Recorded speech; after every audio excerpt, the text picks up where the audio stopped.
Ya, berita dari negara tetangga, negara tempat kelahiran Upin dan Ipin. Ya, pemain Atletico Bilbao. Ya, bantah berdarah Malaysia. Dia mengatakan mereka mengada-ngada.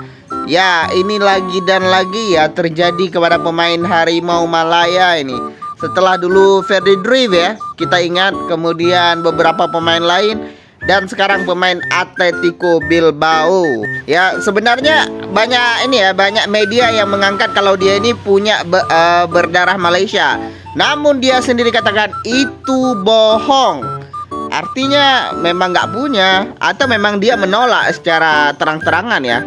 Dan ini pun lumrah terjadi ya. Tapi setidaknya media nggak usah membesar-besarkan terlebih dahulu ya. Ini udah terlanjur dibesarin ini namanya ini. Bisa kalian lihat beberapa media ya. Ini media dari apa nih? Sitars TBR, nggak tahu saya media apa ini. Kemudian beberapa media terkenal macam Makan Bola ya. Ini dalam tanda tanya dia buat. Kemudian Astro juga mengatakan hal serupa. Dan mungkin sangat disayangkan ya, pemain keturunan ini tidak berdarah Malaysia. Padahal luar biasa ini pemain, kawan-kawan. Ya, bagaimana tidak, sekarang dia bermain di Atletico Bilbao ya, Mikel Jauregui ya. Dan dia memiliki market value cukup tinggi ya, 521 miliar. Menjadi pemain termahal di Asia Tenggara ini kalau direkrut ini. Lebih mahal daripada Jay Itters, Max Hilgers, Kevin Dix. Dia menjadi pemain termahal bisa dibilang kalau beneran bisa direkrut oleh Malaysia. Namun sayangnya dia menolak mentah-mentah ya. Ya, hal ini wajar ya. Bagaimana enggak? Dia merupakan pemain internasional daripada Spanyol U21 ya.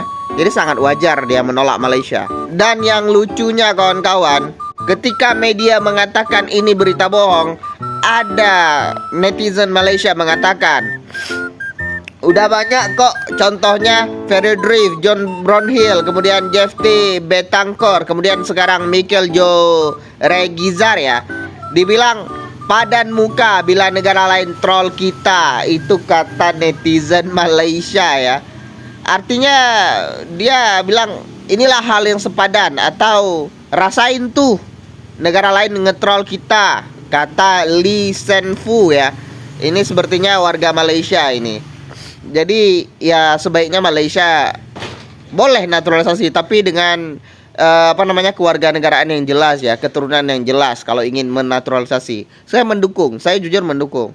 Tapi kalau bisa memang pembinaan diperbaiki ya, seperti kata beberapa pandit di Malaysia. Ya, makanya sebaiknya Malaysia mulailah membenahi pembinaan ya, juga Indonesia, sama dua negara ini harus membenahi pembinaan. Ya, paling tidak kita bisa meniru Jepang ya. Ini ada pemain dari tim universitas menuju Brown DBFIF ya. Ini klub besar ini di Liga Denmark ini. Jadi sebaiknya kita perbaiki pembinaan supaya kita bisa mengekspor ya pemain-pemain lokal kita, pemain Malaysia, pemain Indonesia. Semoga lebih jaya sepak bola Asia Tenggara.